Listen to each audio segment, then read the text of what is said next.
Hello there, friends, and welcome to the virtual show, your late night source for VR talk. I'm your host, Wes. With me, as always, my good friend Roots. Hey, what's What's going up, on? Roots? Sorry, I was looking at my every once in a while my audio for some reason comes on, and so I'm hearing it and I'm like scrambling to get it out of my ear. But yeah, I'm doing good. Good. And my good friend Eric. Eric, hello. What's going on, guys? How you doing tonight? Doing well. I think what I'm going to do. I think I'm going to say hi to you first, Eric, and then we'll end with Roots, because that will be more close to what we used to do before you started hanging out on Wednesdays.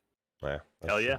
Yeah, I feel a little bit more at home, and I'm a little long-winded, so it's always good to end with me, so I'm not stepping on any toes. So Anyway, happy Wednesday, guys. Happy Wednesday / Thursday night, night strangers. Pretty good group going on in the chat. I'm wondering what the draw is. Like, we're starting off with a pretty good crew, which, we generally start off with a pretty good crew, but I can tell people are here for something. Is it for Stageverse? Is it for Sweet Surrender? Is it for Clash of Chefs? Or do they want to hear what we think about what's going on in the world of VR gaming? And guys, there is a lot going on in the world of VR gaming right now. Eric, you're the Quest guy. You tell me. So they announced Resident Evil 4 is coming in mere weeks. That Medal of Honor is coming to Oculus Quest within a month or two. And then what else? We got Lone Echo 2. Lone Echo, yeah. What are they saving for Facebook Connect that is in a month? A month from now. Are they just not going to announce any games then, or are there more bigger, announcements coming? What do you think? Yeah, it's definitely. The only one that I knew was probably going to come sooner because I knew it was going to release in October, or I had a good idea it was going to release in October, was Resident Evil 4. Because you knew that was going to release sometime, and you can't really wait till the 28th, for Facebook Connect to drop that one. But, man, they just announced everything. I mean, and Medal of Honor just landed in our laps. I didn't even see that one coming. And bang, it just comes out. Like, what do they have? I mean, they're going to talk about something at Facebook Connect. You know what I mean? It's going to be something there. So the only thing that's left, unless they got a shit ton of games they're waiting that we've never heard about, it's got to be hardware. Got to be hardware. I mean, of course we knew they were going to talk about hardware, but normally they announce both, right? No, they announce we got this hardware, we got X, Y, and Z games. I was expecting Resident Evil as well, but I was expecting that to be an announcement. That they place their date right around Halloween. I was totally expecting that to be because of Resident Evil. I expected them to say it's available now, go get it. But apparently, by the time Facebook Connect rolls around, these games are going to be old news. So, Roots, I ask you, what's coming? What are they doing? it could be hardware, could be after the fall, could be or maybe what was the other two that Splinter Ubisoft. Cell. We haven't heard of anything about Splinter Cell or Assassin's Creed for a long time. I mean, maybe we have so. Well, I'm looking at a lot of time of my time disappearing pretty soon here, right? Especially with Resident Evil 4. Looking forward to that. Man. I think, and again, this is pure speculation, but I think that might be the case. I mean, imagine they are going to showcase those two Ubisoft titles, and let's say one of them are going to release in 21, right, this year. Obviously, they don't want to overshadow that with stuff like Medal of Honor, stuff like Resident Evil 4, stuff we already knew was coming. So they go ahead and they release that stuff now. They let momentum build. By releasing this stuff before the show, it's going to hype people up on Oculus Quest. People are going to be on a high when that show hits. And then when that show hits, they announce a new headset. They give us the release date for one of those Ubisoft titles. They show us some of the other one, the one that's coming next year. and everything's a big success. Plausible? Yeah. Yeah, 100%. Yeah. Or here's another deal. It could be they're going to announce some type of headset in October to release in the springtime because they probably think that PlayStation VR 2 is going to release in the springtime. So they weren't going to want a headset to be somewhere around the same time. And maybe you have those two titles be launch titles with whatever headset they're going to come out with, whether it be a Quest 2 Pro or a Quest 2 Plus, or there's still a possibility of a Rift 2 out there. You never know. I mean, it's possible. I mean, Zuckerberg has already said that a Rift 2 is definitely in some type of plan. Whether we actually see it or not, it is something that they've already talked about in their minds. So you never know. It could be that. Most likely, more likely, it's probably going to be some type of Quest iteration, whether it be a Plus or a Pro 2. But it's very possible they can announce it springtime launch, and for what I believe will be a PlayStation 2 VR launch sometime in March or April to combat Yeah. that. Yeah, I don't think you know what I think? I think Quest is Rift 2. I don't think that they're working on another standalone PC headset. What that thing you're talking about with Zuck, he was asked by some like social media user, what about Rift 3? And he was like, "Oh yeah, sure, we could do that someday. Nothing's impossible." But that's not coming. Quest is Rift 2. Why do we need a Rift 2? Quest plays PC games. It does it wirelessly. I turned on link sharpening today, guys. That's part of version 33, and it was just as clear as any wired PCVR headset. So I mean, I don't know why do we need a Rift 2? That really just doesn't make much sense to me. But with that said, I mean, Onakazi in the chat said he did see people mentioning getting something that is NDA delivered today. Well, I don't know. Hopefully that's some hardware. I do expect we're going to get a hardware announcement. I think Quest Pro is pretty much a done deal at this point. I wouldn't be surprised if pre-orders go up on the 30th for a November delivery, just like last year. But with regards to software, I mean, my mind's just blown. All these announcements have been made. Ruuts, there's more. There's there's other Quest news, other games to be revealed before Oculus Connect that I know of that I can't say anything about, but it's exciting times, man. I haven't really witnessed anything like this before, where they just dump everything they have before their show. This is kind of unprecedented. Yeah. Plus, we're on the cusp of actual Gen 2 VR, right? Like a few months away. Like Dark Angel was saying, a month from now, we'll know a lot of what all this will be solidified, right? We'll be talking about what's happening. And 3 or 4 months from now, we could be PS5 VR in it. We could have the Pro. Scion VR could have his Index 2 for all we know. I mean, there's a lot of shit right on the table. And so all I would say is for people, I would start stocking your money aside, start pulling your Wes and getting ready. Because Wes usually has everything ready, all his ducks in a row, and starts slapping everything down and has all the hardware for it because of it. So yeah, I mean, think of what you could see in the next year. You could have Deck of Gear. You could have 2 iterations of another Quest, in either a Quest 2 Pro or Quest 2 Plus. You could have maybe sometime late next year some type of Valve machine. You're going to have a PlayStation VR 2.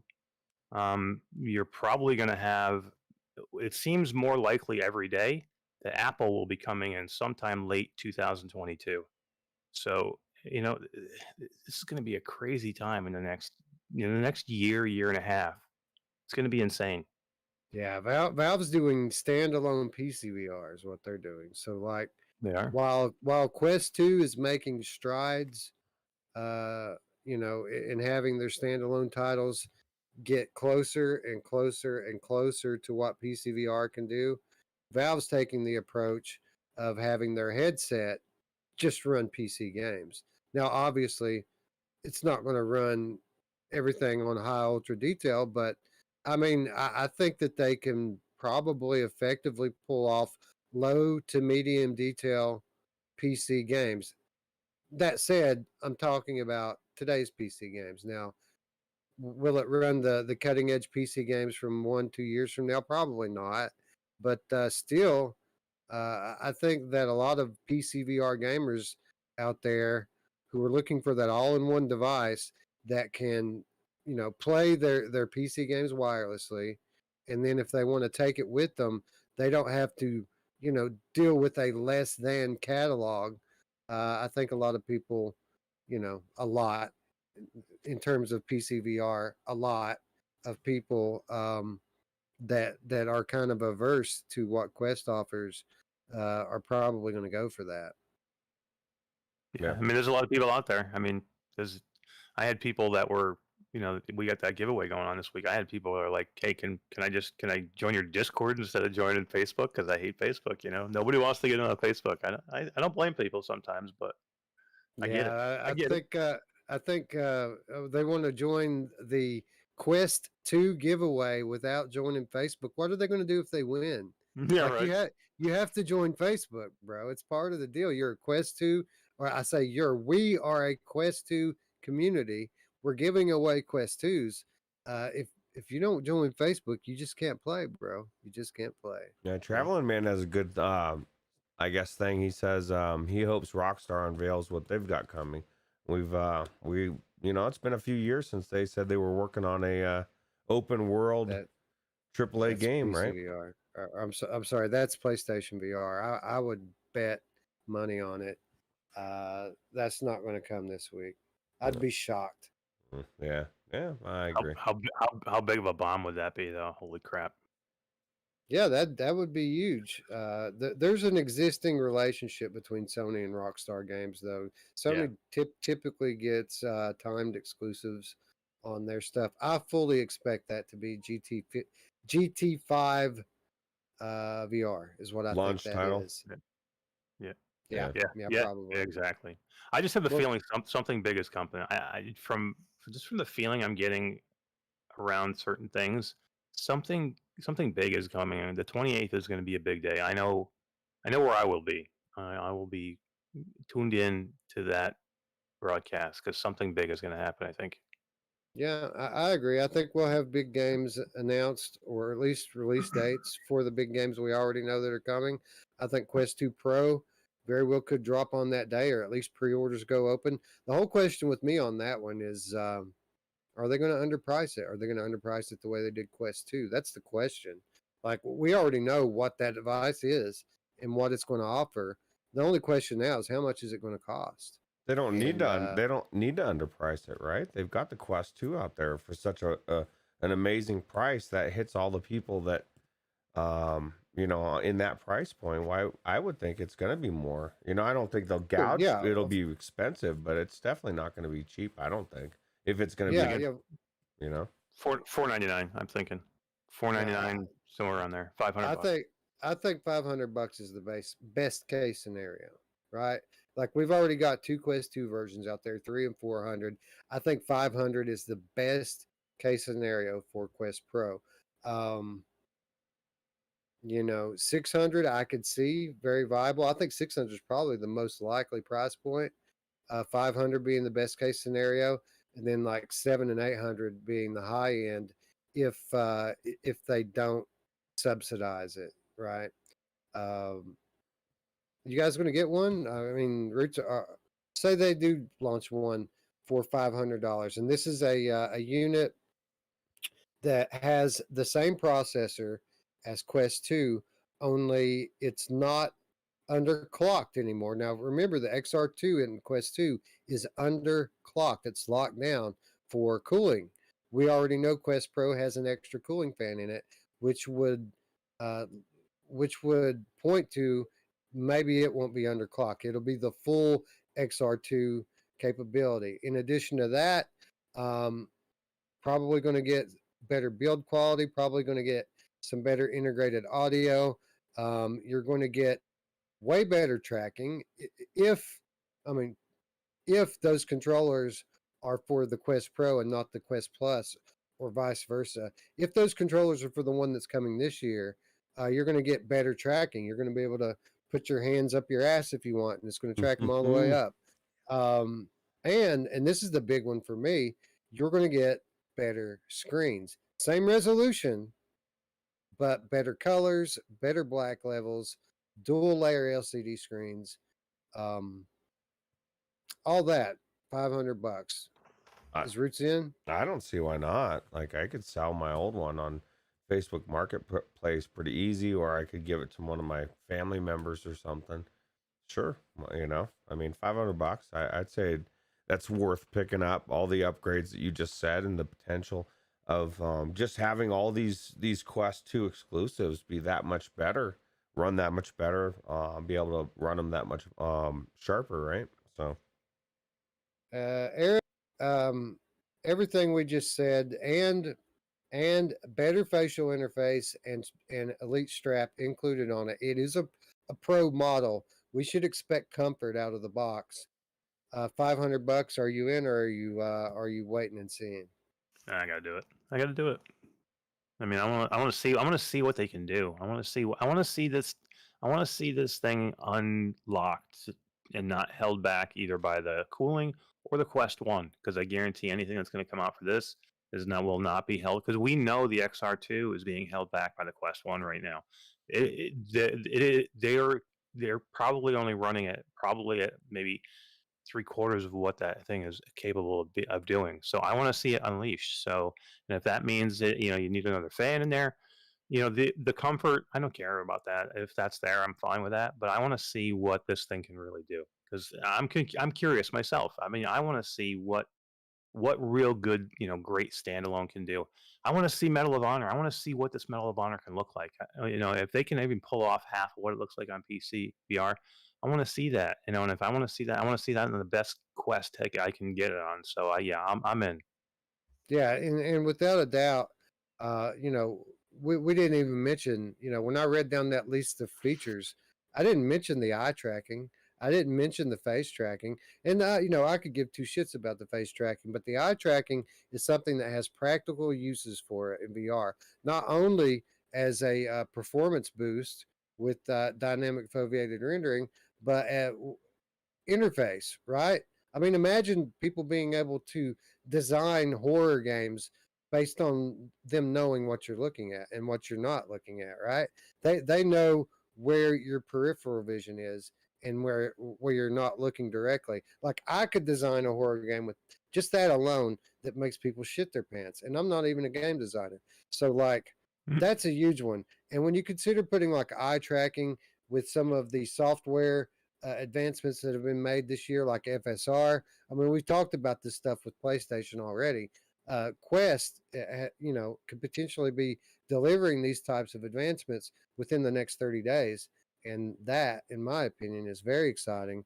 And yeah, I'm like you. Like, I didn't think initially that I would be in the market for another Quest headset this quickly.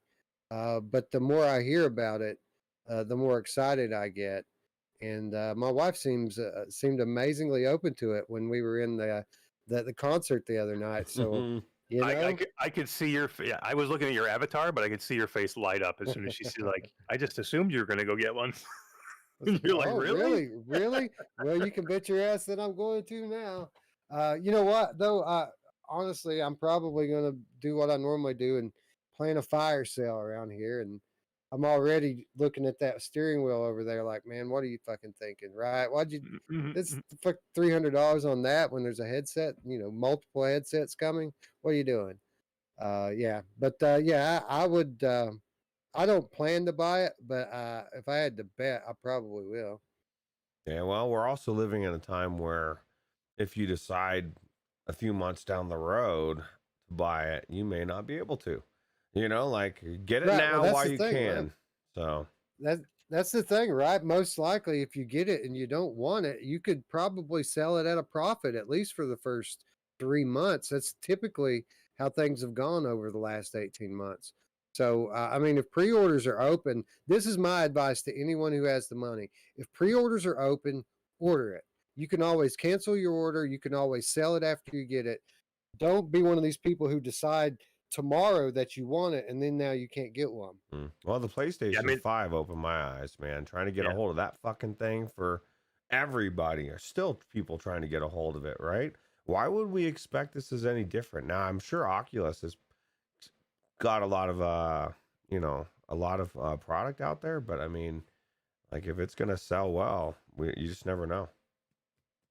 That's a good thing. We picked the right hobby, guys, because typically, this isn't like getting consoles and graphics cards. We True. get VR headsets. It's about lenses. It's about screens. It's about stuff that we still have in stock right now. Anyway. Yeah, that's true. What if they recalled all these 64 gigabyte units because they needed the XR2 chips out of them to put in the new units? Right? That'd be hilarious. They're like, oh yeah, well, bad facial interfaces. We gotta take all these back. Yeah, and then they needed it. They need it for parts. Buyback program. Yeah, I can see it. Well, I mean, people are going to be wanting to sell them anyway after Medal of Honor comes out. That thing's like 40, 45 gigabytes. Like, that's your game. Like, if you have a 64 gigabyte and you want that game, guess what? That's your game. That's the only one that'll fit on your headset.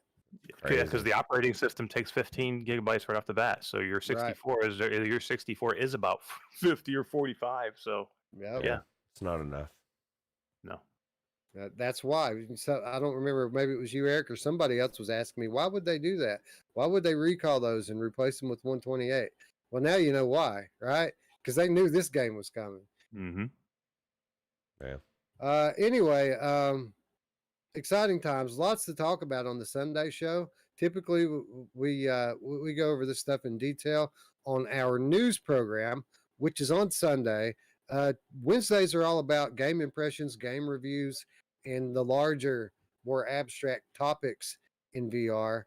So if you haven't already, make sure you're subscribed. Make sure you hit that bell. I'm sure there's going to be plenty more of this type of talk leading up to Facebook Connect. It's only a month away at this point, and obviously we're all very excited about it. So anyway, we got software to talk about, gents. So let's go ahead and kick it off the way we always do by saying hello to our friends in chat. AcidX is in chat. He says, he's answering Onikazi. Onikazi says, do we know how much the XR2 is underclocked in the Quest 2? And AcidX says, I don't think any official numbers were disclosed. And as far as I know, that's right. I haven't heard any official numbers, only that it is underclocked as a heat mitigation thing. Like, it was going to generate too much heat for that small form factor. And to be honest, it's a very powerful chip. They didn't think that they were going to need all of it anyway. So they just downclocked it a little bit. And I mean, potentially with good cooling in this next model, they could even overclock it. You know, it might not be that it's just not underclocked anymore. They could even overclock it a little bit and get a little more out of it. Yeah, absolutely. Mm-hmm. Dark Angel is in the chat. Will be interesting to see Savage versus Savvy consumerism coming soon. Very soon, hopefully. Let's see. Mr. Tasselhoff is in the chat. Says the new controllers, if true, will make a lot of third-party accessories and designs unusable. You are correct, sir. Time to get back to the drawing board, Mr. Taz. You can see where his mind's going right now. He's like, mother. Well, actually, it's a good thing. Now you got two markets, right? Well, this is the nature. This is the nature of the beast, especially if you're going to be developing for standalone hardware, because we already know Oculus Quest, Facebook has taken this this cell phone, this iPhone cycle to heart. This is how they are. You know, they release a new headset at this point every year. So we shouldn't be surprised. And what makes me wonder, Eric, what are we going to name our group when Quest 2 is garbage? Like, it's not going to be very long from now before Quest 2 is a laughable joke. And here we are with the Quest 2 community? What are we going to do? I don't know, man. That's a good question. I've been putting it off. Hopefully, Quest 3 doesn't come for a long time, or I'm in trouble. What are I'm you gonna, talking about, man? We want I'm, that shit tomorrow. I'll have a contest. I'll give away a Quest 2 for the best new name for a group. You can say Oculus VR. Does the will it let you just change the name and keep the same membership and everything? Oh yeah, yeah. I remember when I started there. I started the group in September of last year, and I quickly changed. I made the name, and then I had like 3 other groups change the name after we had gained like our first 10,000. There was 3 other groups that changed their name to exactly the same name as ours, and I'm like, come on, really? So I remember contacting them like, guys, you got to change your name, man. You got to change your name. Why do we got 3 groups the same name? And they're like, nope, we're not changing. So and that's why we are the Oculus Quest 2 community Facebook group. We were just the Oculus Quest 2 group, but we had to become the community to make ourselves a little different. But yeah, you can change your name at any time. Well, the good thing about that is obviously the people can tell the pretenders from the genuine article, because I keep saying but I mean, it's our group, and our group has consistently grown and grown exponentially, while those other guys have just kind of petered along, right? Yeah.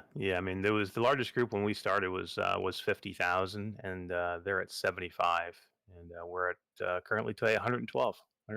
112,000 people. That is impressive, and good work to you and your moderators. I mean, that I call it our group, but that's all you, bro. All that growth and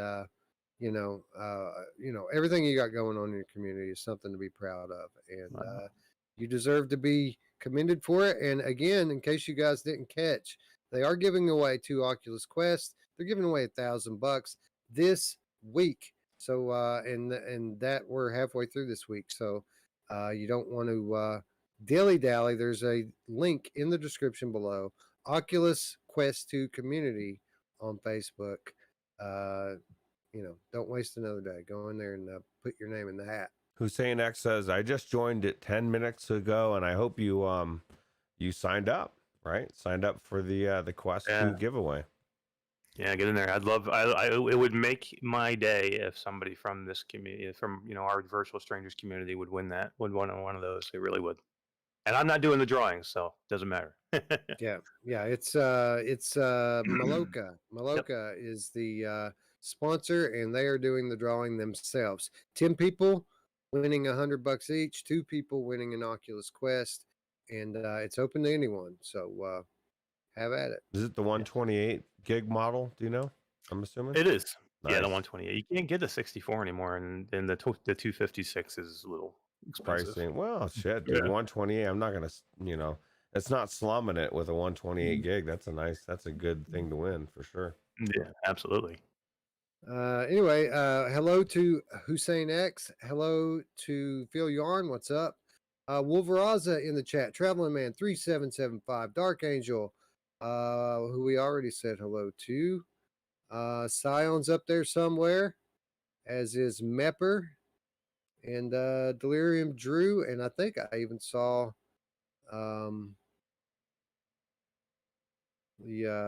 well, I lost it.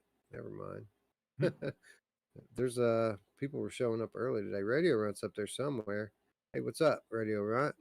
You know what's funny is he moved to Idaho, right? He moved one time zone, 1 hour. And he's like, man, this show is too late for me now on Wednesday nights. Like, dude, it's fucking 1 hour, bro. I guess. We came on, it was like 10:45 his time when we started. Yeah. Well, it's the same time as me. I feel like it's not that late when I'm talking compared to you guys. He's sleeping already. Yeah, probably.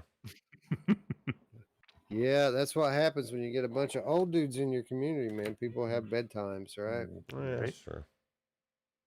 Dark Angel's always here, though. Dark Angel always will be here late, and she's always in. Yeah, she's part of the night crew, man. She's always down after dark. Yeah. Oh yeah. You know who else is always down after dark? My mom. Oh yeah. Indeed, she's down all the time, bro. She's late. She's late today. I thought we would have heard from her earlier. Oh yeah. Anyway, let's get into it and let's talk a little bit about our most recent community event. We got together with friends as promised on our Sunday show. We got together and checked out the App Lab app Stageverse, which is currently hosting a free for a limited time 3D 360 VR concert, not by some crap garage band, but rather multi-platinum recording artist Muse. This is a full, again, 3D 360-degree capture of their 2019 Enter the Simulation Tour from multiple angles, up to 16 different camera angles in this thing. And again, fully viewable for free for a limited time on Sundays, Tuesdays, and Thursdays, 4 times a day. Um, just download the app for free on App Lab to check out when the next showing is in on your local time zone, wherever you may be watching from. Anyway, we went into this thing last night. A handful of us. There was about 5 or 6 of us that got together. Maybe 7, but we had a pretty decent little crew, and we decided to go in and check this thing out for at the 10 o'clock Eastern time showing last night, which was a little earlier for Ruuts, and I'm not sure. Some of the other guys, I don't even know where they were from. But nobody seemed to specifically, especially tired going into the thing. And why don't we start off the way we should, talking a little bit about what our expectations were going in? Because I can say, honestly, I didn't have very high expectations. I thought that it would be pretty cool. I knew going in that this was 3-year-old camera technology. It wasn't up to date, state of the art stuff. But I thought that it would be a nice glimpse into what the future of this type of media holds. So I didn't hold the biggest expectation for it. I thought it would be blurry, but cool nonetheless.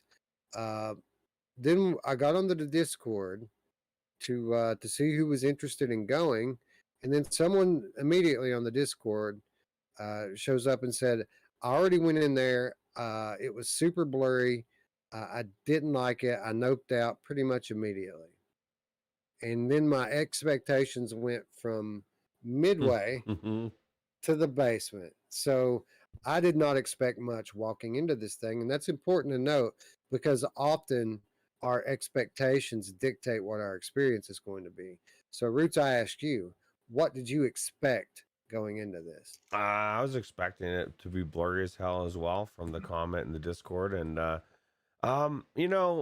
so many everything that I've ever been to like this is always it's like it's you can see the potential, but you don't, and you couldn't enjoy some of it, but you don't really. It's not what you want out of it. I was not expecting much at all. Was expecting to be disappointed to some extent, or at the bare minimum to be kind of bored, maybe staying there for 15-20 minutes, make an appearance, hey, what's up, Roots is here, and then kind of bow out, and then and maybe go play some D2 or something, which was exactly the opposite of what happened. Eric, expectations going in. Yeah, I was the same exact as you. I had medium expectations, and then I saw the Discord, and it was Radio Run, and it was somebody else who said they had gone in, and whoever the other person was, I know they were from Europe somewhere. I don't remember who it was. Person. Discord. Yeah, and they just said it was really, really bad. It was really blurry. Radio Runt said he was in for like 5 minutes, super blurry. He noped out right away. He's like, it's not good. So I was like, this is going to be great, but we got to do it, because we talked about it, so we got to go do it. So I'm like, okay. Right, and we had a crew at that point, right? We had a few people that were going to go in and do it with us. Right. So yeah, I had very, very low expectations, and I hadn't really done a lot of this before because I really kind of missed out on the wave. I never jumped into the wave early on, so I didn't really have expectations of what maybe that was, or if that was comparable, or even like venues and stuff. I've never really done a lot of that stuff, like for concerts. I mean, I've done some other 3D experiences, but not concerts like this. So, yeah, my expectations were basement. Yeah. So, and it's important to note that again, because often we go with super high expectations and get disappointed. But if you walk in with bottom basement expectations, there's always the potential that you're going to be pleasantly surprised. So we go into this Stageverse app and we meet up in this kind of overworld hub area, something very similar to what Oculus Venues uses, only there's not kids everywhere stepping on your toes and going, hey, hey, hey, talk to me, talk to me. There was a few people in there. Everyone's super respectful, some of which didn't even seem to have microphones, and those people somehow had smooth locomotion, and we've later uh, pretty much figured out that those people must have been using the mobile applications, iOS, Android, and so on. It would make sense. The reason why those people could walk around and we had to teleport everywhere is probably because they were on a flat screen. Anyway, we congregate in this little hub area, and we notice up on the wall a poster for the Muse show, but the poster itself super blurry. It was a blurry poster for Muse, and we were like, "Oh God, this is going to be terrible." Like the world that we were in was fine. Like it was a typical hub world that you would see in any social application, but the Muse poster was blurry. But after we got everyone in there, got everyone partied up, we went into the Muse. We teleported through this little portal thing to go into the Muse concert, and it brings you into like this terrace thing. It's kind of like overlooking the arena, a virtual terrace, where you can see the stage off in the distance and the crowd in front of you. And it immediately knocked us all out of our party from the hub area. So after you get into a show, an event, you have to party up all over again. So like every area in this virtual venue, whenever you travel to a new area, you always have to party up, which again, this is kind of an early access software. So hopefully that's something that they're going to fix at some point and allow parties to travel together. At any rate, we look out over the balcony, over the crowd, onto the stage, and it is indeed super blurry. What are you thinking at this point, Roots? Fuck. I thought, man, this sucks, dude. Like, because my expectations was, Radio Run put it in my head, dude. This thing's blurry, and it was like super blurry, and it was like you were looking at it from a distance, and I was like, what is this? Like, this is no bueno. Like it wasn't even close. So I might as well have been in the nosebleed seats. At least I'd have my normal vision. Wouldn't be blurry, right? Yeah, at that point it was terrible. It was like if you've ever watched a YouTube video on your phone and it goes into 240p or like the lowest quality setting. It was like that. You couldn't make out any detail. Everything was just a blurry mess. You could barely tell that it was a band on stage. And at that point, like Roots said, we already had in our head what Radio Rut and the others had said about it, and it was just like what little bit of air was left in my sails completely left, and it was like crap. I'm gonna have to sit here for 2 hours in this thing. I mean, it could be fun because it's good, good friends to hang out with, but man, this does not bode well. But then a little thing popped up and said that you can access your map from your wrist menu. You go into the map, and there's 16 different spots that you can teleport to immediately. And while the party doesn't travel together, the thing will tell you where your party's at. So if someone goes to like camera 5, you can go into your map and see someone's in camera 5 and go over there with them. Now, after we got to our first spot actually in the arena, we noticed something starting to happen.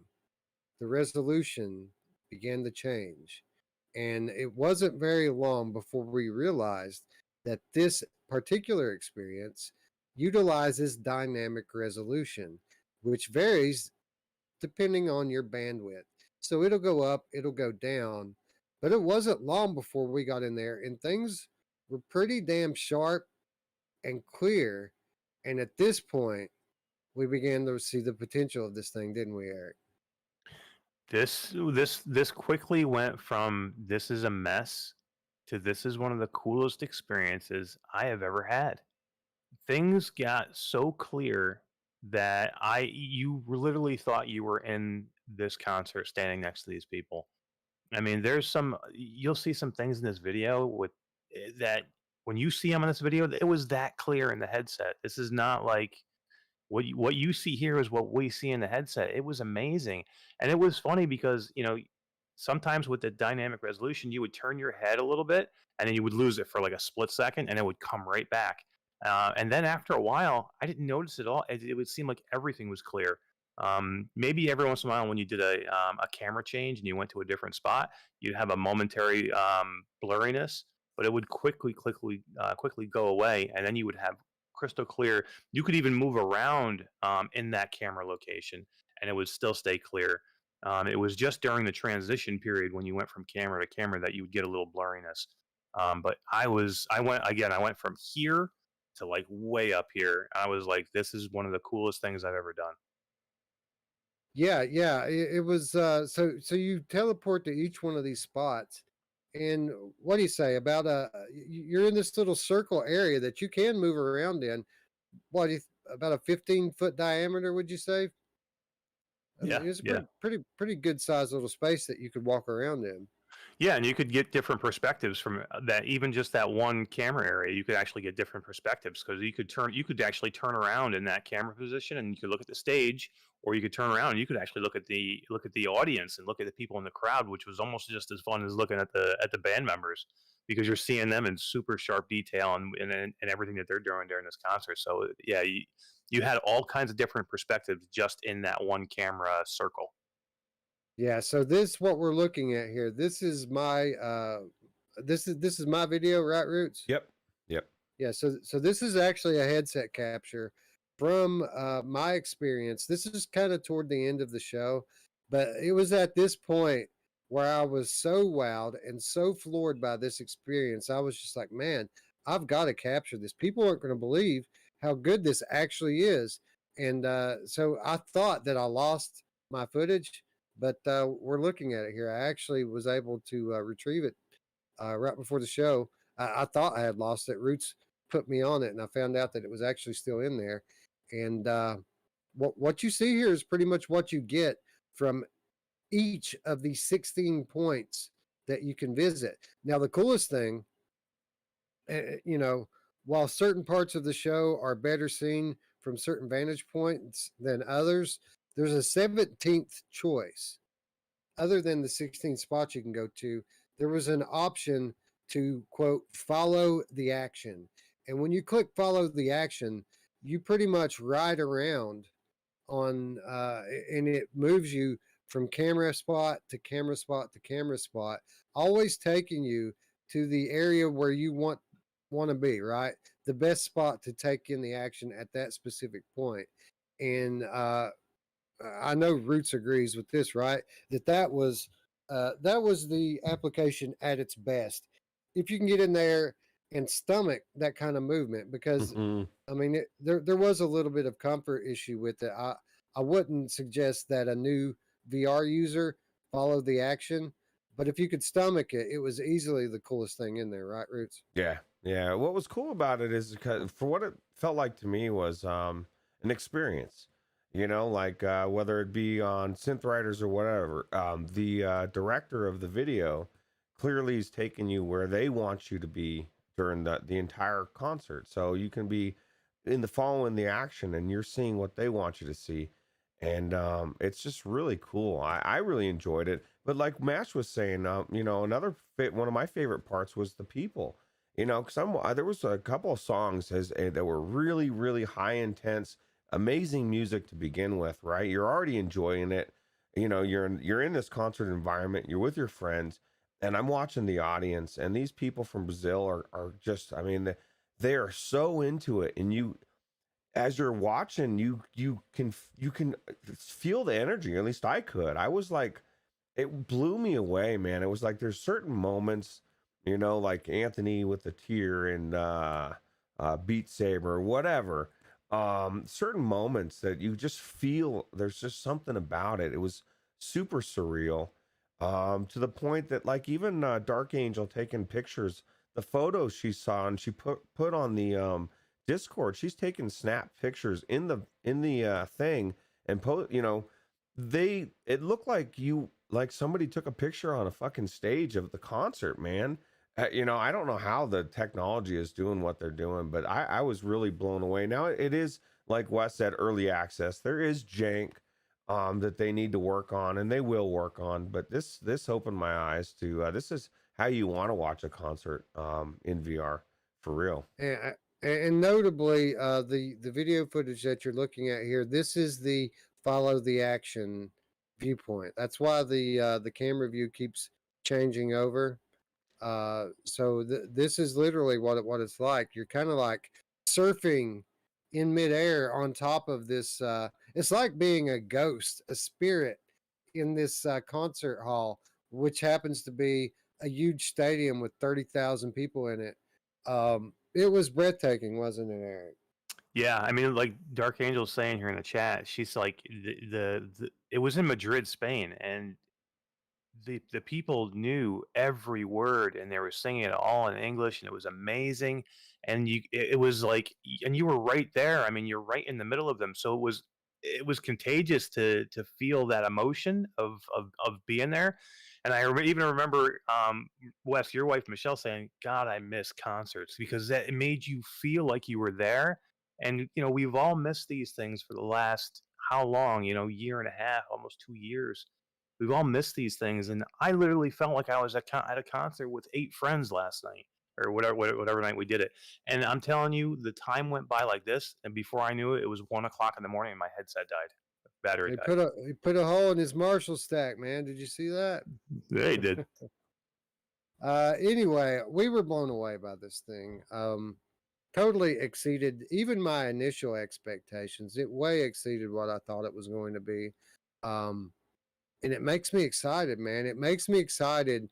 I mean, who knows what they're recording right now? Now, obviously, not everyone's having concerts again, but there are places in the country and in the world that are have returned to some semblance of normal life, and there are concerts and events going on.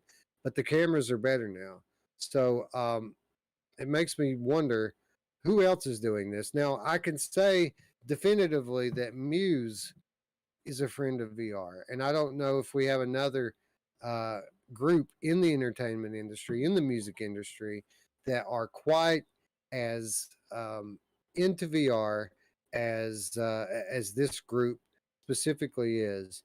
And I lost the page. I had one pulled up. There was a bunch of quotes from this band talking about VR and how it's the future. They basically, I remember one quote from the lead singer saying that this is the next thing for entertainment. VR is the next thing for entertainment, and over the next few years, people are going to have moments in VR that are going to be similar to what people had when television first came out, when people first started to take in and experience video. This is the next thing. This is the evolution of that. And Ruuts, I mean, I find it super refreshing, and it makes me a bigger fan of them to know that they are such fans of the medium. And obviously, we're going to be seeing more stuff like this from them in the future. Yeah, absolutely. Since their music is so badass, and the everything about the concert it was such a good experience as a concert overall, right? But you know what's funny about what you said about the cameras and stuff is true, but what we experienced is the cameras were good enough 2 years ago. Like, you know what I mean? If they had like what I was saying last night, I don't know if it'll ever come to PCVR, but you know, I'd like to see it come to something that's, you know, tethered or something. I doesn't have a bandwidth issue that it's 100% clear, no, dynamic resolution.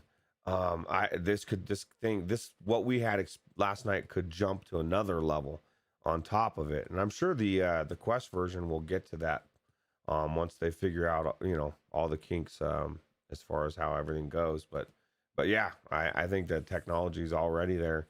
They just need to get the bandwidth, and then like we said, there the few things that they need to work on, getting bounced around sometimes. Like seemed like near the end it was a little bit better, and we figured out there's a lot of different things. When you leave into your menu, it pauses it, and so if you're with a group, you're kind of get out of sync, right? Because at some point Wes is like hearing people talk about stuff he's not even seeing yet, right? Or he already did see, and I don't know, man. It was weird. That was a trip too.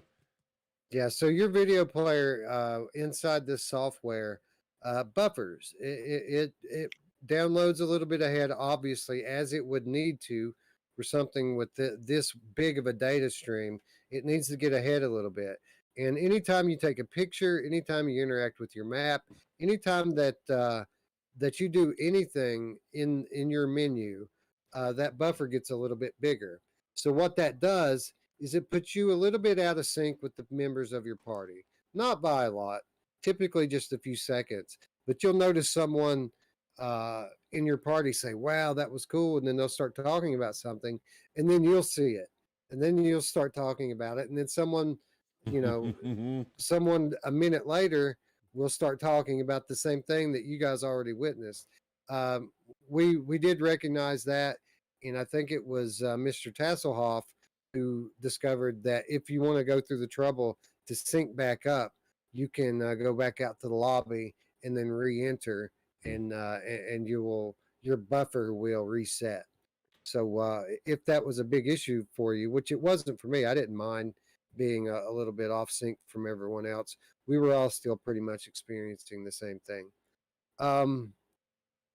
Eric, we've got this Muse Enter the Simulation tour. We've got multiple Muse tracks on Synth Riders. I mean, I think there's 6 or 7 tracks at this point in Synth Riders. They're part of 2 different DLC packs. On this tour, you could get a regular ticket or you could get a premium ticket. The premium experience allows you into this backstage area where, guess what? You could play VR. And there were 3 separate VR games that were developed as an exclusive for people on this tour to buy the premium tickets.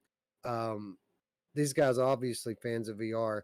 Does that make you bigger fans of theirs? Hell yeah. Hell yeah. I mean, anybody who recognizes the the passion and the amazingness that VR is, they're a part of our community. Anybody who wants to see what the future is going to hold of this amazing thing that we all love, hell yeah, I'll support them. And again, I didn't know Muse before last week when I played the DLC for Synth Riders. So I had no knowledge of them, but I can tell you now, I'm a fan. Number one, I love the music, and number two, definitely I'd always support somebody who supports something that I love.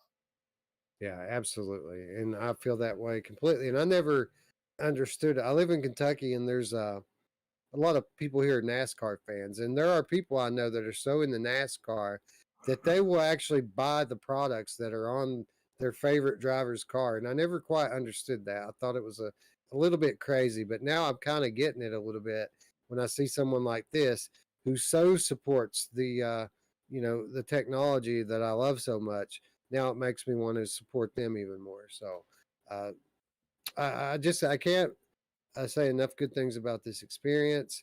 The music was amazing. The concert was amazing. It makes you wish that you were there live, but I mean, this was the next best thing. And I think Ruuts kind of said it all last night. Like, we're not far off from the digital experience being better than the live experience.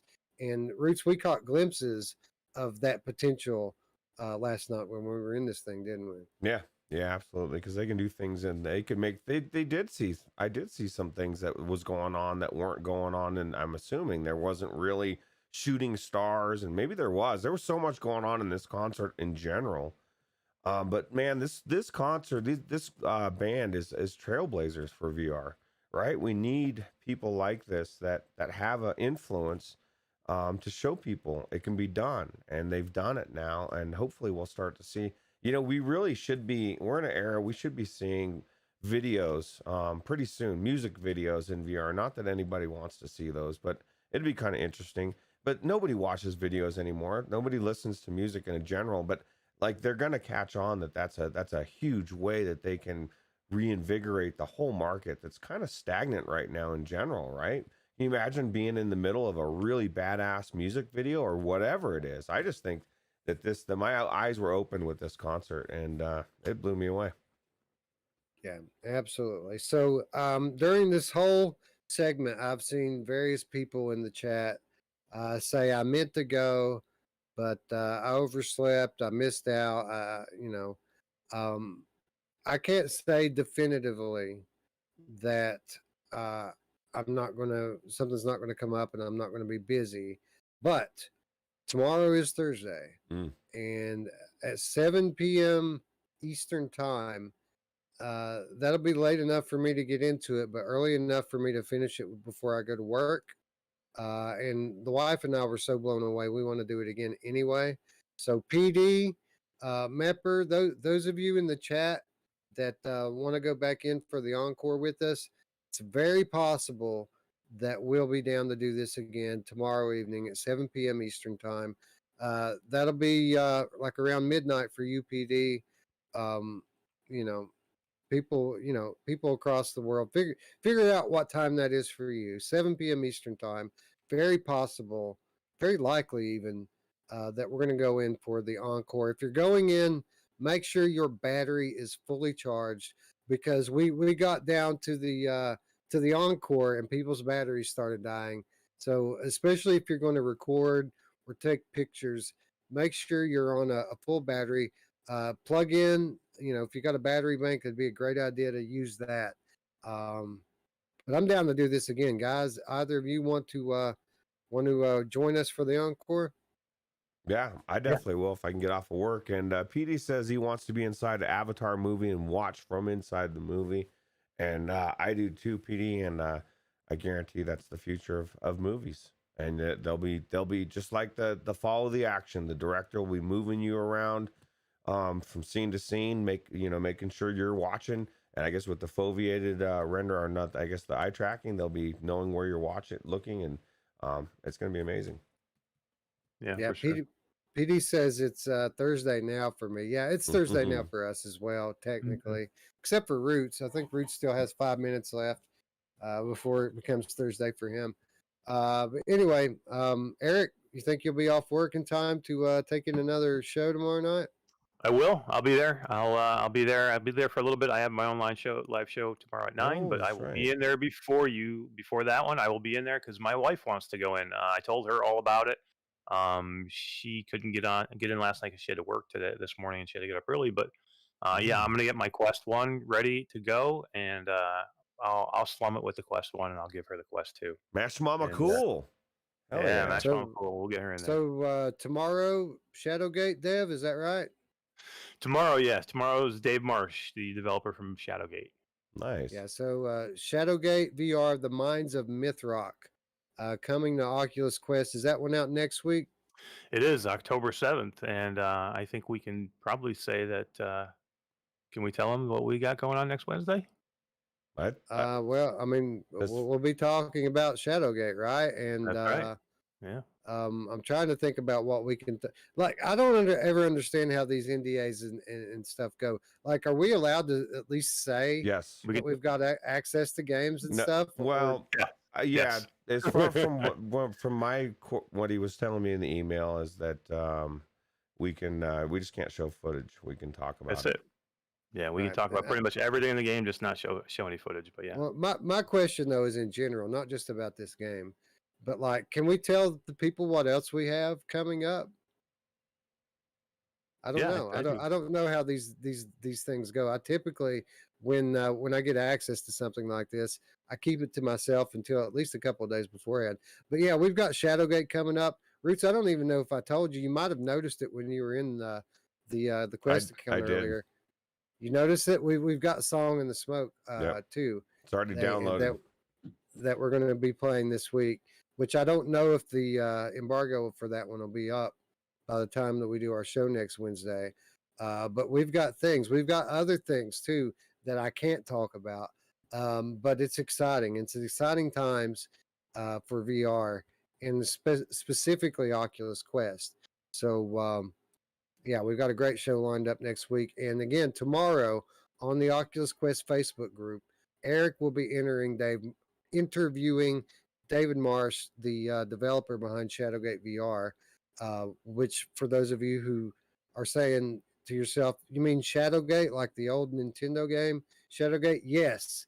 Yes, this is the VR entry from the, Shadowgate franchise that we've been getting games for over the last couple of decades. So it's kind of a big deal that the next one's going to be in VR, and Eric's going to be delving into that, just why he decided to go this direction, and what we can expect next week on our show when we start talking about the game itself. How exciting! Mepper says he just checked the website and it says this concert thing is coming to soon to desktop. But we've got to remember, Mepper, because we talked about this last night. It's also on Android and iOS, so it is possible that desktop means for flatties. Desktop, right? Means desktop, bro. So hopefully, hopefully that's not the case. But that's what I'm really crossing fingers. I'd love to see this on PC VR as well. Anyway, the moral of the story is three things. One, Dave Marsh interview tomorrow. So be sure you're part of the Oculus Quest group. Stageverse tomorrow, Muse concert encore. So be sure that you are part of the Discord, because we'll gather on Discord first and then move into Stageverse. And three, we got a banging episode lined up next Wednesday, and probably the one after that too. So make sure you're subscribed and have rang that bell because it's only getting better, guys. And lots. We're going to undergo a Kafka-esque transformation over the next 30 days. By the time Halloween gets around, you guys are not going to know what the hell's going on. But it's all good. It's all good. And it's exciting times. Yeah. Oh, yeah. Anyway, let's talk about a game. And let's talk about a game that really we should have talked about a long time ago, because we had access to Clash of Chefs VR, like, I don't know, a week before it launched. It launched last week. We've had this game now for a couple of weeks. But so much has been going on, man, that we've never, I didn't want to shortchange these guys. And we could have, just, thrown together a 20-minute gameplay and called it a day. But, these guys, you can tell when certain developers appreciate the coverage more than others. These guys deserve their moment in the sun. So that's what this is, Clash of Chefs. So, Eric, you had this game before we even had it. Initial impressions on Clash of Chefs. It's cool, man. It's a fun multiplayer game. If you want a game where you can get in with somebody and just have a ball, laugh your ass off, and doing crazy things in the kitchen and throwing food and making food, and it's just one of those fun games. It's a very job simulator kind of game where you just have to, you have to do a lot of things. You have to push button, you have to cut things, and you have to put things in the oven, and so it's one of those VR games that makes you do a lot of VR things, right? And things that people like to do in VR. So yeah, it's a really fun game, and this is a great game for kids too, man, because people love this stuff, man, because people play this stuff flat all the time. This is a time-based multitasking game. This is what this is. So the whole name of the game here is get the orders out accurately and quick. The food spoils. You don't have much time. You want to get hot, fresh food out, and you want to make sure that the order is right, because you have good servers in this game. A good server will tell you when the plate's not right. And by default, the servers are good in this. If you don't get it right, they won't take it to the customer. So you have to get the orders right. And typically, it'll start off where you'll have 1 to 2 orders at a time, before lunch. And then, when you get up to the like 5th and 6th level, then you get into the lunch rush. And then by the time you get up to level 15, you're at the dinner time rush. And I have a lots of food service experience. And while the cooking isn't the most realistic thing, I can tell you that you feel like an expediter. I don't know if either of you have ever worked in restaurants before, but the feeling you get playing this game is very similar to the feeling you get as a plate expediter, where you're dressing the food that you're getting from the kitchen and filling the orders for the servers. Roots, it gets pretty hectic pretty quickly, doesn't it? I think it's really hectic, man. And this dude, whoever's doing this, man, they are an expert. They're rolling this fucking sushi like it's going out of style. I couldn't even get it to slap out and flatten out the rice the right way. But there's so much. It's so intricate, man. And like you said, that the customers are there. They're getting impatient, getting pissed. I started out really easy, making simple burgers, and then the next minute I know I've got all sorts of crap going on. And what I really thought was cool about this is the amount of content you have in this game. Like, I was blown away when I just was looking at the American menu, and you have like, what, I think it's 17 levels, right? And then so now you got 3 other different categories of different types of food. And each one of them is completely different than the rest. And some of them, like you said, you're chopping up. I really thought this was very done very well, and everything works perfect. Like, everything I grab is just spot on. There's no jank at all. Yeah, it's highly polished. It is like job simulator level of interactions in this game. It really is perfect from that aspect of it. Acidex in the chat says, I get the job simulator aspect, but I actually cut and burn things for a living, so I don't think I can. I get you, man. If I still worked in food service, this game would be a freaking nightmare for me. But I'm far enough removed now that I did get some enjoyment out of it. But it did throw me back to those hectic days in the kitchen when I was in my early 20s. And I got to say, we have nightmares like this to this day. Like, anybody who did significant time in the kitchen in the early days, we still occasionally have nightmares about being in those scenarios where, it's the endless dinner rush, and everything's burnt or cold, and people are pissed off. You're having to remake food and still trying to turn new tables. It can be a living nightmare, and this game captures that to an extent. So with that said, Eric, I think that the main value here is in the multiplayer, right? Yeah, definitely. Because like I went in with one of my moderators, Nick, and he had played the game quite a bit, and I had never played it before. So he's like so good at doing all this stuff, and he's like, "Yeah, I got this," and I'm like, "I can't even get one plate out." He's got like 7 plates out already. So I just start getting pissed off. I start throwing my food at him because you're looking directly across them at him from from your station. So I'm just starting to throw my food, and then I realized I can throw my food at his waiters, and it pisses his waiters off when you throw the food at them. They start getting mad, and they don't take the food. So he's like, "Stop throwing food at my waiters." So yeah, we just had a lot of fun. I mean, it's just one of those games that you can play with somebody. It's like one of those. I mean, unfortunately, I think it's only 2-player. I think you can only do 2-player in there, but it's almost like one of those games like Walkabout where you can just get in with somebody like hanging out with and just have fun doing it. You know what I mean? Now I know there is a ton of levels and there's a lot of different things you can do in levels. So if you do like the single player, I mean, there's a lot to do here. I mean, because there's different ways to different food you can cook in each restaurant, and then the levels, things get more difficult as the levels go and progress. So there's definitely some gameplay there, but yeah, I definitely think the multiplayer is where it's at. Traveling Man 3775 says Polish Paul is a head chef in real life. Now, I was not aware of that. I know he used to be a care worker. Like he worked taking care of people. I took it like maybe some kind of like a nursing home or that sort of thing. But he may have been in school at that time. I've been following Paul for a long time now. So yeah, that's awesome. If he is now a head chef, that's pretty cool. But yeah, I think multiplayer is kind of the name of the game here. I found it fun for a while.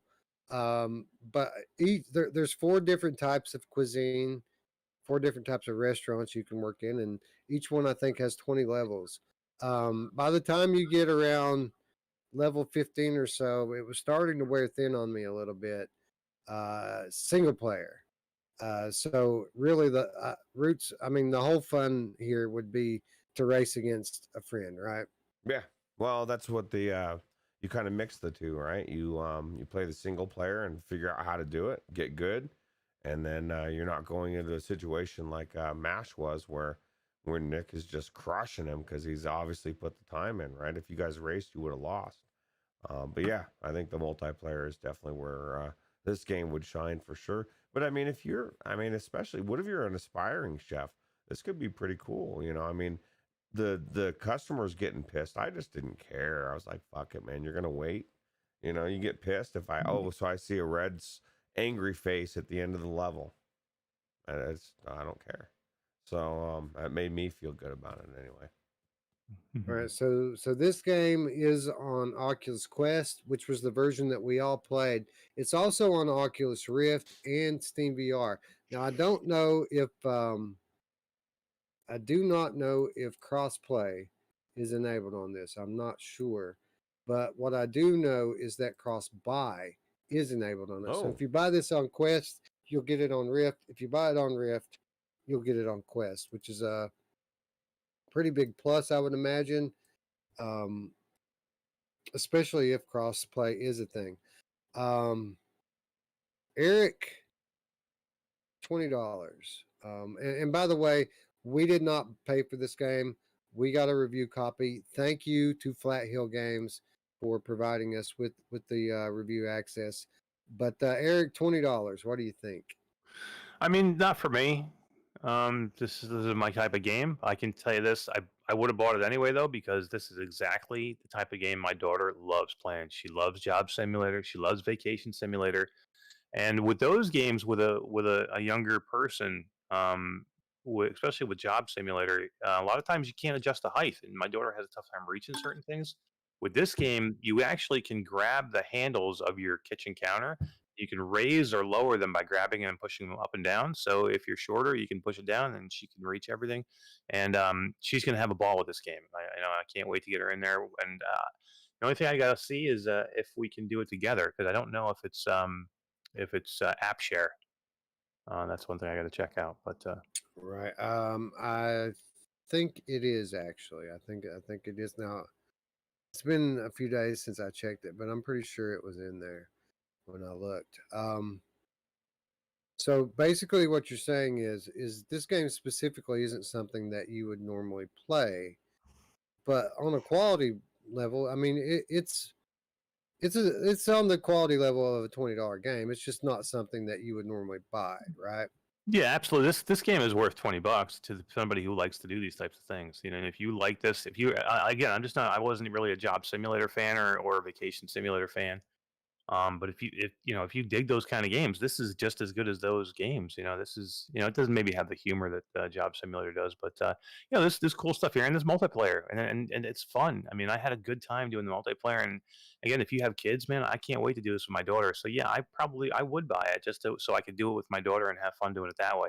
Again, it's not something I would play single player myself, but if you like these games, then yeah, you like these games. $20 all day long. It's definitely worth it. Yeah, I agree pretty much with everything that you just said. Like, this is not something that I'll probably go back into, but I think $20 is pretty much spot on where this should be priced at. This is a game that kids are going to get a lot of fun out of. It's also a good multiplayer game. If you want to have a laugh with a friend, this is probably a pretty good way to do it. Ruuts, with that said, I think that Clash of Chefs, for me, is a better game than Job Simulator. Maybe not Vacation Simulator, but if I have Clash of Chefs on one hand and Job Simulator on the other, and I have to play one, I'm probably going into Clash of Chefs. What about you? Yeah, absolutely. Because you can, especially if you can play multiplayer, you can play with your kids. You can actually battle against them. I think this game for $20 is very well worth the cost of admission. Like Mash said, it may not be our type of game, but the quality is there. It's a really good game. It's got so much content. You know what I mean? You got 4 different categories. Each one of them is completely different. Even just the ones that I tried, which was the Japanese food and the American. There's nothing more different than flipping burgers and making sushi, right? And it's just I just think it's really good, done very well. Right, right. So basically, we're all three saying that we're not going to go back in and play this again. But if it looks like fun to you, you shouldn't be afraid of it. It's priced fairly. It's fun for a while, even for us, even though we don't like this type of stuff normally. We did have fun for a little while in it. And if you've got a friend who has it, then you're going to have more than a little bit of fun with it. You'll have a good session or two of laughing as you compete in what is very hectic, frantic gameplay that has pretty fairly scored leaderboards in it, all time based, of course. So again, if you have kids, yes. If this looks like your type of thing, if you like Job Simulator, yes. If not, maybe wait for a sale. Yep. All right, and that is going to bring us to our final title of the day. And this is a title that is out tomorrow, Thursday, or I guess today, technically, at this point. Thursday, September 30th, Sweet Surrender. Sweet Surrender is a roguelike shooter set in a dystopian mega tower where you must adapt to a ruthless, fast-paced, action-packed environment. Use explosives, melee weapons, guns, and upgrades to take down machines hunting you as you fight your way to the summit through procedurally generated levels. This game is out tomorrow on Oculus Quest, Oculus Rift, and Steam VR. And of course, we received, obviously, we had it early. We received a review copy.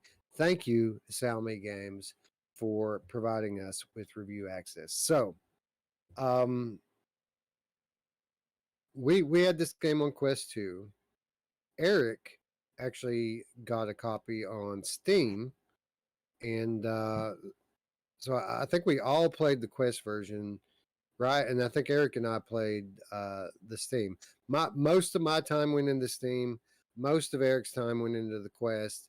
But then we kind of peeked at each other's work to see what the other version had going on. So let's start with Ruuts. Ruuts, playing this on Oculus Quest, what was your experience in Sweet Surrender? I really enjoyed it. I mean, I actually was blown away with how good it looked, right? I mean, it's obviously got this this type of graphics that Gerillo or Scion would say sucks. But I thought it worked really well. And I felt like this is another game that I didn't feel like had too much jank. I felt like everything ran smoothly.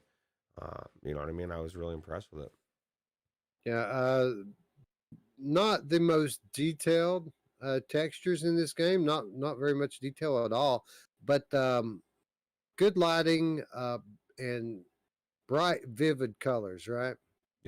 Yeah, and there was so much to it, right? Like just like I as I'm going around, I really was blown away by these little chips you're finding. That it's kind of like the roguelite things that you're building your character as you're going. It's pretty cool. Yeah. It's a typical roguelike shooter. You go through many levels, and the way it kind of works is you're working your way up a tower, and you'll find your way through a procedurally generated map, and you have a map system, a 3D map system, which is kind of cool to look at. You just hold the palm of your hand up and it pops up right in your hand. You can see where the rooms are that you've been in, where the ones that you haven't been in. And unlike a lot of these games, you can see where the final room is, where you need to get to. You get to that room, there's an elevator, you go up one floor, and you basically play a very similar level again. Now, by the time you get through, I think 4 or 5 levels, or floors rather, then you move to the next level, which is a completely different environment with completely different enemies, a whole new color scheme, and so on. And you just lather, rinse, and repeat, I assume, until you get to the end of the thing where you'll probably face a boss. Obviously, we didn't finish the game. Eric, for me, this was a tale of two platforms. What was your experience in the Steam version, having put significant time into the Quest version beforehand? Yeah, I mean, I can definitely tell a difference. Now, the graphics are very similar between the two, but there was a level of clarity that I saw in the Steam version that was a little bit clearer. Um, but yeah, I mean, the gameplay is pretty much the same. I didn't play a long time in the Steam version. I put most of my time in the Quest version. But yeah, there was definitely clearer, and everything just looked crisper. The colors maybe popped a little bit more in the Steam version, but graphics wise, it was pretty close. Yeah. So let me just tell you about my experience with this game. So I went into the Steam version first because I streamed it earlier today on the channel, and it's easier to put a high quality video out from PC. So we did PC first. I go into the game and I attempt to go through the tutorial 3 times. I never was able to finish the tutorial because of jank. I would get to a certain point in the tutorial, and it wasn't the same point every time. It was different points each time, and all of a sudden, my stick movement would glitch out to the point that it didn't matter which direction I pushed the stick. I moved backwards, and I couldn't do anything but move backwards. And then at that point, like, I could move backwards forever. I would walk through walls. I went completely outside the map into a blue void. So I couldn't get through the tutorial after numerous tries. So eventually I went into the adventure, which I'm happy to report was better. Like I didn't experience that glitch inside the main game, only in the tutorial. Once I got into the main game, I had fun. I mean, it's a good concept for a game. A lot of the things you love about roguelikes are present in this game. But every time I would get to the point where I was really having a lot of fun, some kind of jank would pop up and take it from me. Like I found a grappling hook gun that attaches to anything you shoot and will zip you up there like Everslot style. And I was so excited about that. And I wanted to like take a health vial and go to the next room. So I dropped my gun and it just disappeared, gone forever. And it was just, stuff like this time and time again, which kept raining on my parade. When I would finally start having a good time, some jank would steal that away from me. And then finally on my last run, if you watch the video, everything kind of lines up, everything works correctly, and I have a pretty good time with it. I was kind of similar. I'm sorry. I was just kind of going to say I'm kind of similar with that because I had the same thing with the Quest. So I don't know if it was the Steam version with the crash because I had the same exact thing, Wes, and on the Quest version. I think it has really? to do. I think it has to do with the. At first, I thought it was because of the sticky bomb because it happened every time I grabbed the sticky bomb, but then it happened when I didn't grab it too. So I think it's actually something broken in the tutorial. Hopefully, it's just this is a beta version. yeah, I think I'm hoping they're going to do a release day patch that'll fix it, or maybe the release day version is already different than what we experienced. But yeah, it sounds to me like I'm hoping it's not a gameplay glitch and it's more of a tutorial glitch. Yeah, I noticed that it happened for me around the sticky bomb as well. And even the time that I didn't pick up the sticky bomb, I was standing next to one looking at it, and then that's when it happened.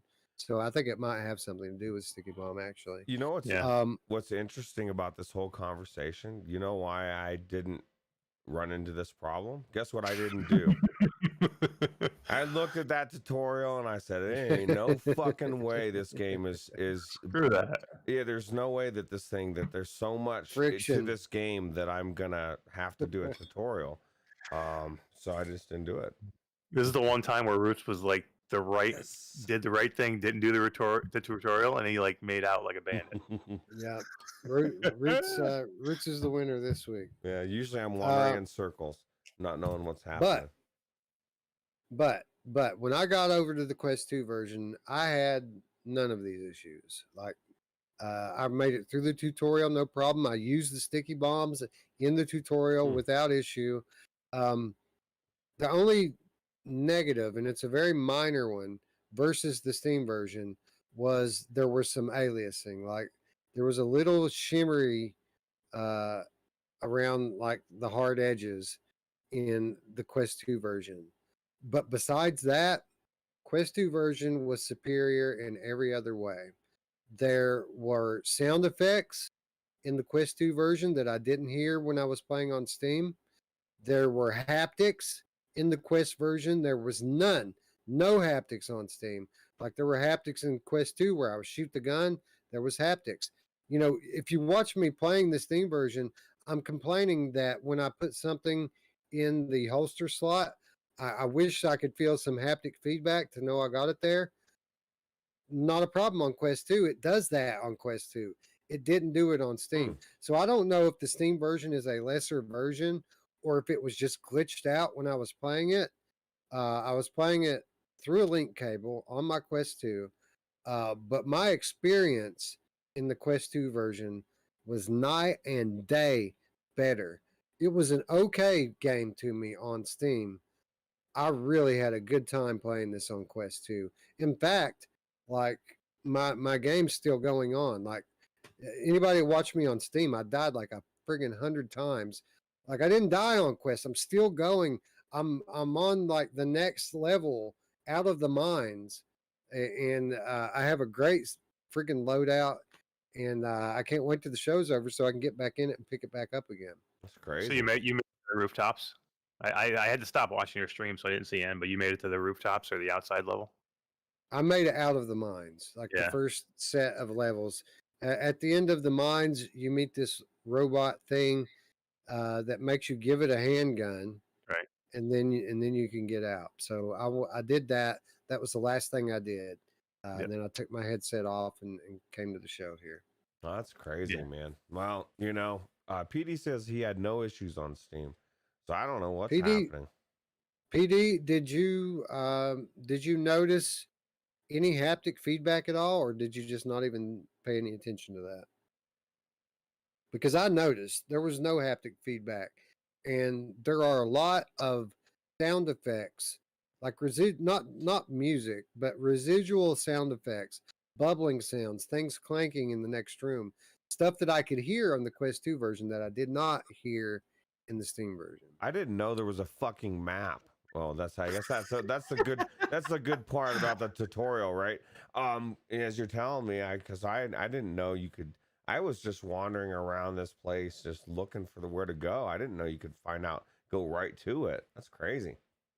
Yeah, if you just turn the palm of your hand up, a map pops up, and it's really cool. Eric, what did you think about the map system in this? It was funny. I when I first did it, I'm like, this is okay. It's okay. But then when you get used to it, because the map's pretty cool, because you can see rooms that it tells you where you need to go to get out, but you might not want to go just out because there's other rooms that you can get to that are dead ends, but you know there's going to be something good in those rooms. Again, this is a roguelike, so it's actually more of a roguelike than a light because you don't actually gain anything.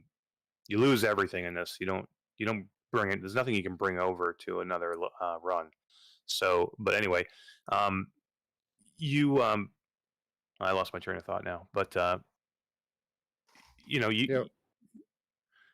it's pretty much exactly what you want it to be. You know what I mean? You want it to be a roguelike. You want it to be what you want it to be, and then with the map specifically, you get used to it very quickly. So all of a sudden, it turns into like a positive when you might at the beginning you might think it's a negative, and that's what this whole game was to me because I started out with it. I'm like, it's okay. It's okay. It's okay. But then I realized, you know what? I've been into this like 2 hours now, and I want to keep going. And every time I die, I'm like, I just wanted to keep going again and again. So if you want to keep going back to these games, that makes you think it's a good game. So, even though I think that needs something, it needs a little help here or there, this is a good game that I want to keep playing. Yeah, I can't wait to get back in this game. And I did not expect that I'd be on here tonight saying that after my stream. I thought, man, I really wanted to like this game more. Uh, Turns out I do like it more before we went on there. So I'm glad I went in and checked it out on Quest. Now, PD said I had feedback in my weapons, but I played a recent build. I installed it right before I played it today. So, like, it was about as recent as you could get. Maybe it was just glitched out for some reason when I went into it. I don't know. Traveling Man 3775 said Beardo Benjo had jank in his playthrough too, also on the Steam version. So there you go. But I really had fun playing this on the Quest. I had fun on Steam. I had more fun on the Quest. It was a deeper, richer experience on Quest. Let's talk about what makes this game stand out. What's very good about this? Ruuts, first of all, the soundtrack to this game it's pretty amazing, isn't it? Like the music in the game is very good. Yeah, it's really good. The music, the sound effects, the gunplay I thought was really cool. I just this whole game. Now I don't. Why does it look like that? Oh, there we go. I was gonna say it looks like you could blow a hole in that wall. And he did. You can, So that's cool. Yeah. Yeah, there are hidden areas if you have the means to break down these walls with stuff behind them. Yeah. No, I'm just watching this video. I'm learning all sorts of stuff. I didn't know you could shoot those laser things either. But I feel like how many hours did you have in this one run that you're doing, Wes, so far?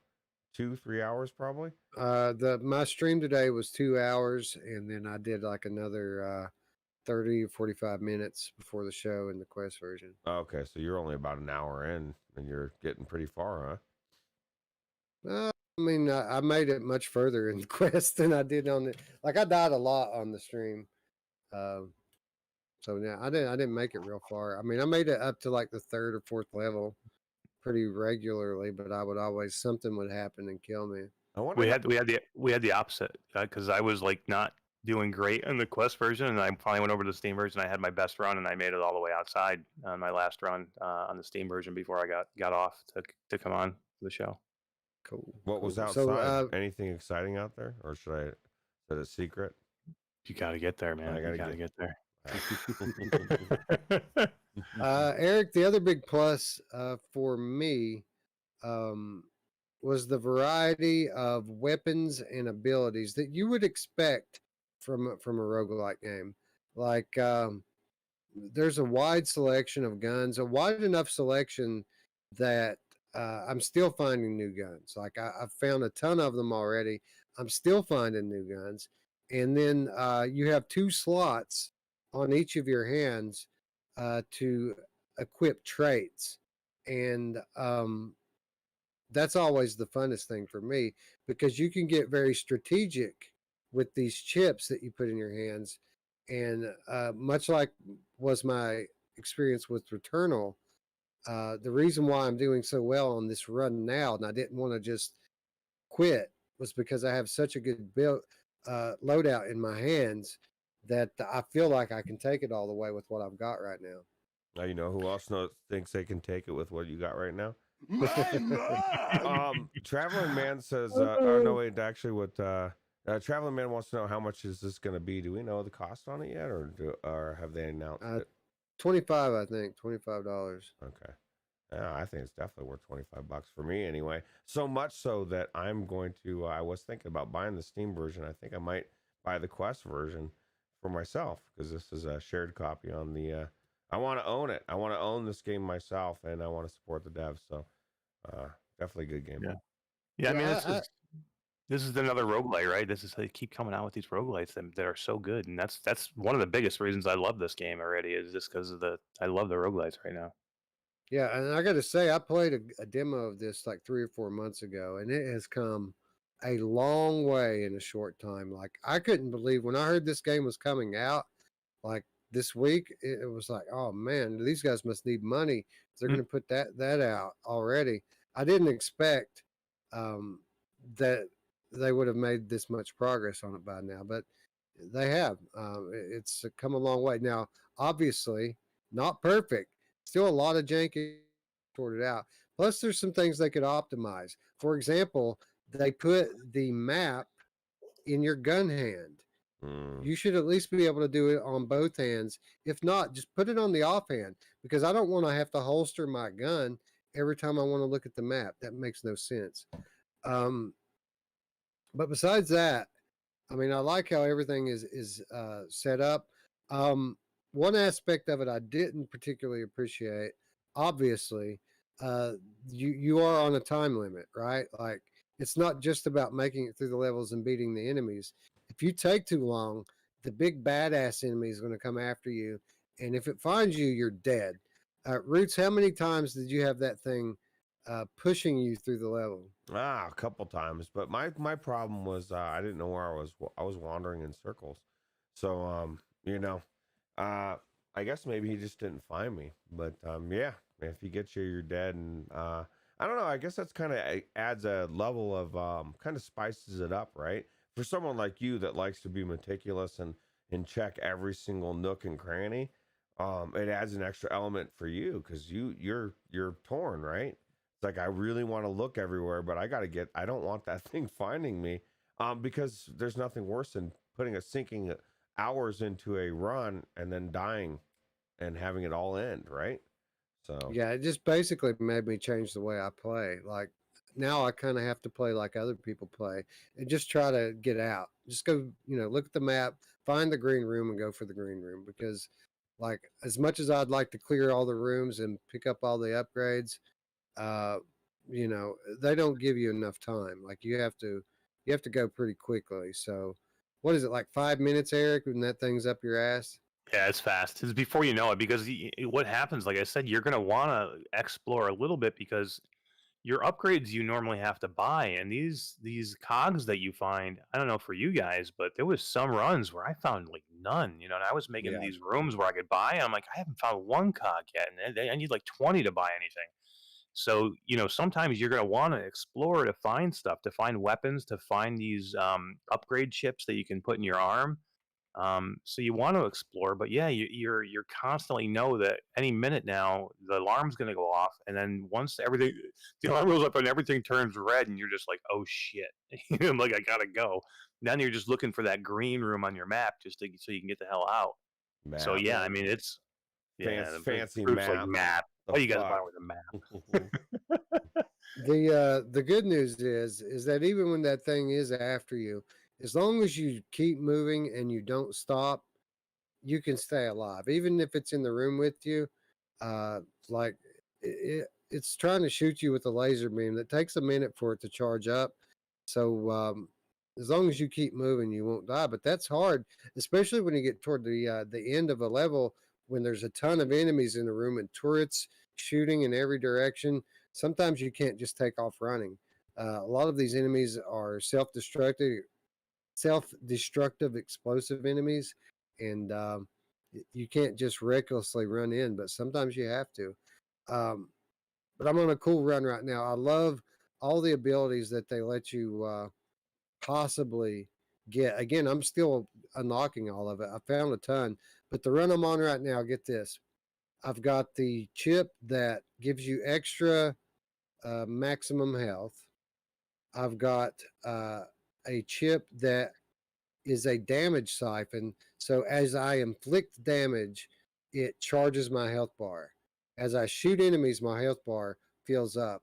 And I have a chip that deals extra damage, and I have extra ammo. So like, You're loaded, dude. You got everything I've you got it need. made. This is I like got- Returnal. Yeah. Yeah, that's exactly how I beat Returnal. Was Yeah. something like that. Really, now all I need to do is find my grappling hook gun, and I'll run through this damn game. Shouldn't have dropped it.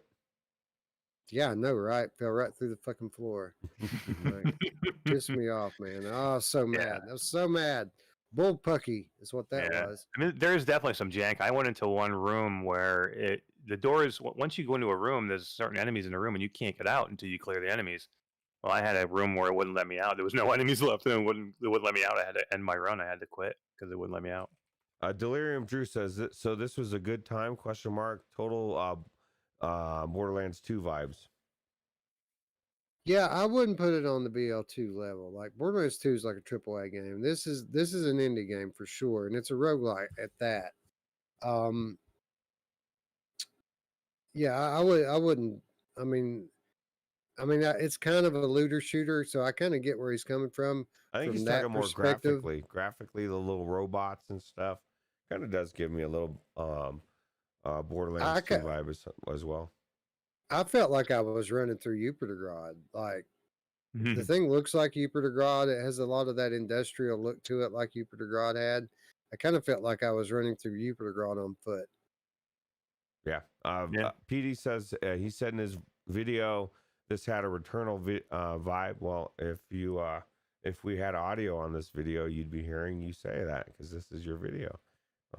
You're just hiding behind the virtual strangers thing down there. right.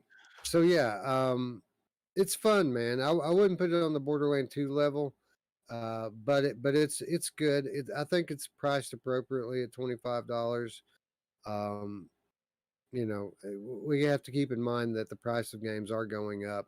Like a year ago, I might have said 20 on this one, but today I think 25 is a pretty fair price for it. It was fun. I want to play more, and I really don't think there's any better, recommendation I can give it to that. I'm going to go back into it. Yeah. Well, when I went into it and actually played it, and I was like, damn, I was actually having fun. Because we try so many different games. I don't always have fun in every game, Wes. Sometimes I go in and I play it enough to talk about it, and I come out and tell people what I think, but that doesn't mean that I'm like really enjoying a game so much that I want to buy it for myself. So I have it in my library, right? So yeah, Corporate Zombie keeps wondering this or Cosmo Dread, which there are similarities, but I feel like those are two very different games, right? Yeah.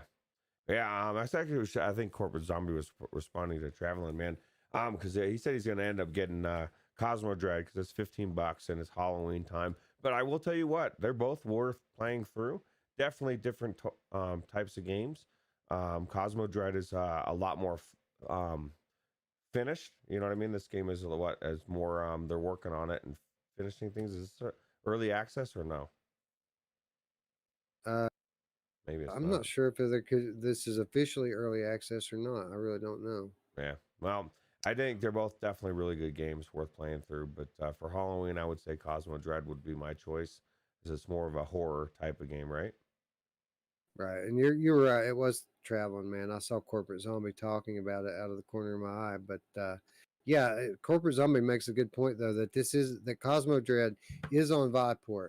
So if you have Viveport, there's no need to go out and buy it. But if you are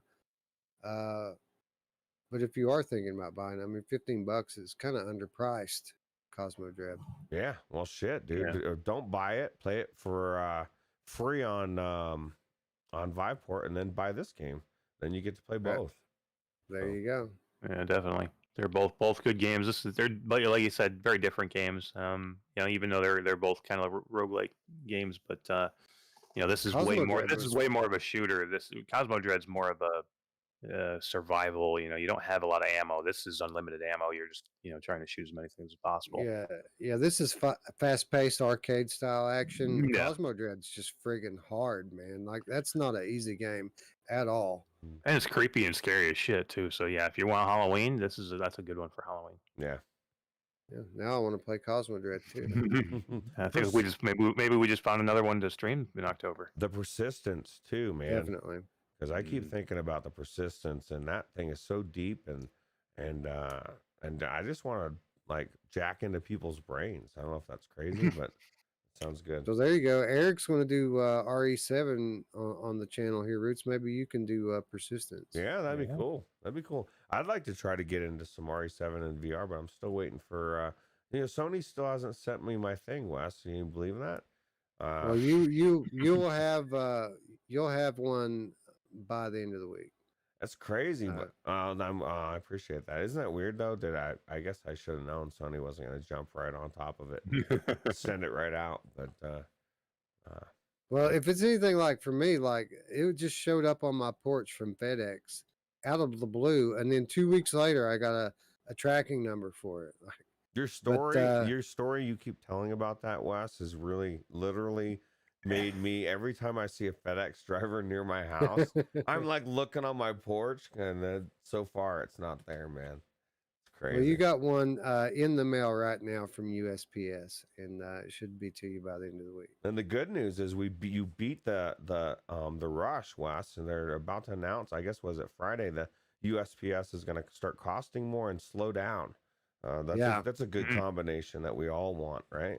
So, yeah, that's what I was always thinking. Like, man, they should really take it easy, and we should pay them more. Yeah.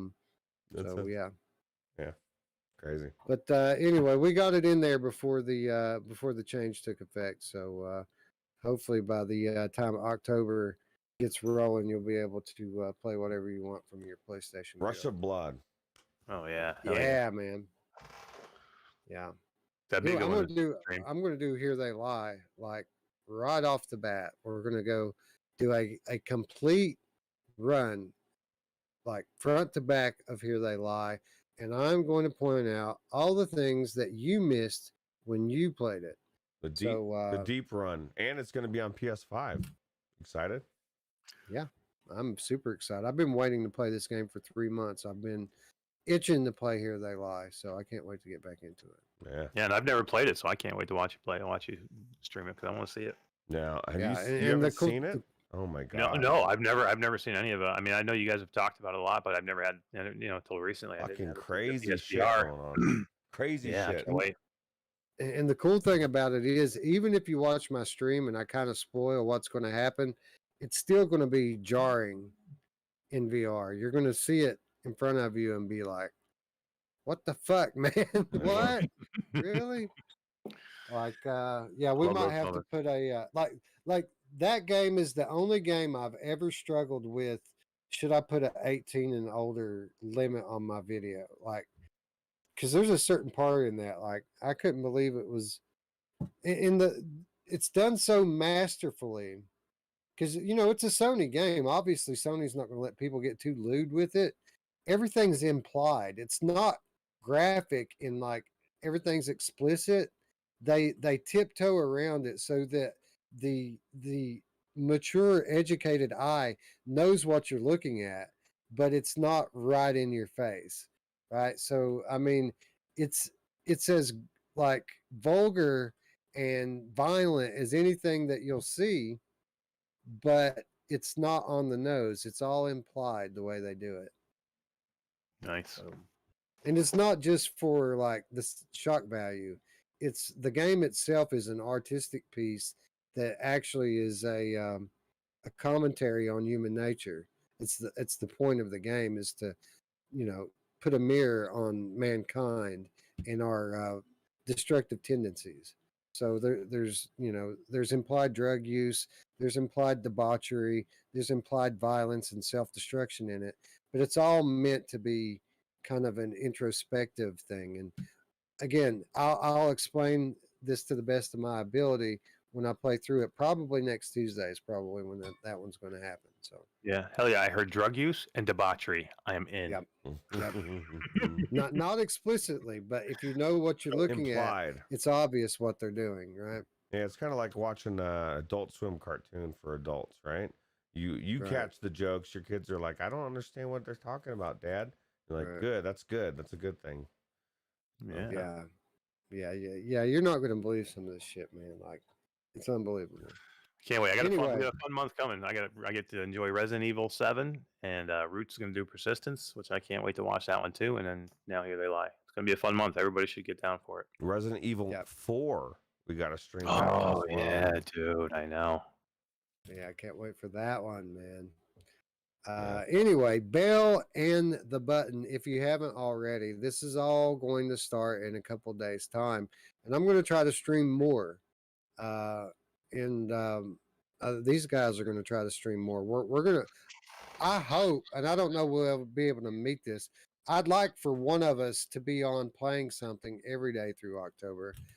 Most of that being me, obviously, but if you guys could fill the gaps in, that'd be great because there's lots of cool evil games out there for us to share with the people, and tis the season, friends. That's right. So that's what we're going to do. Yep. Oh yeah. Anyway, I think that's going to wrap up our show for this week. If you like the video, give it a thumbs up. Are you going to pick up any of these titles? Or are you going to go into the concert with us on Thursday? Let us know in the comments down below. Of course, you'll find an invitation in the description down below for our Discord. That's really where you should go if you want to talk more about these titles. Meet up with us to go in any kind of multiplayer games or the concert. Virtual Strangers Discord. The invitation is open to all you fine citizens out there. Anyway, with that said, friends, I'd like to thank you all once again for watching. For Ruuts and Eric, I'm Wes. We will see you very soon. Bye now. Take it easy. See you later.